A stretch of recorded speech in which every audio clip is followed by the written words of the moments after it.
Rami Khouri is the director of the Isam Fares Institute at the American University of Beirut.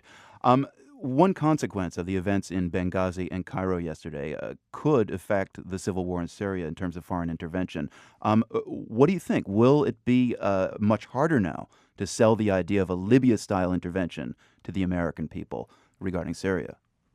I think it's difficult to expect the United States or any Western nation to intervene militarily in Syria like NATO did in Libya. It's difficult but not impossible. It seems that the level of violence and killing and destruction that's taking place in Syria now seems to be acceptable to the world. Unfortunately, you're having 150, 200 people die every day and cities are being destroyed.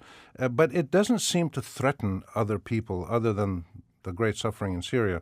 If that changes, if, for instance, there was a threat to Israel, if there was a threat to Saudi Arabia, Arab oil production, if something were to happen with Iran, and people perceived a bigger threat, then you're likely to get intervention. Or if the flow of refugees out of Syria became so huge, in other words, 2 or 3 million refugees instead of the 300,000 or so that we have now, if that flow became so huge that it overwhelmed the neighboring countries, I think it's likely that there will soon be some kind of limited engagement to create border safety zones in the north and the south of Syria to allow the flow of people fleeing the fighting in Syria to go to these safety zones on the borders and not to go into other countries. And that will be the beginning of an engagement process by which the world gets more involved. Already you have the people in the Middle East and the Western world and the Russians and the Iranians. Everybody is helping different sides of Syria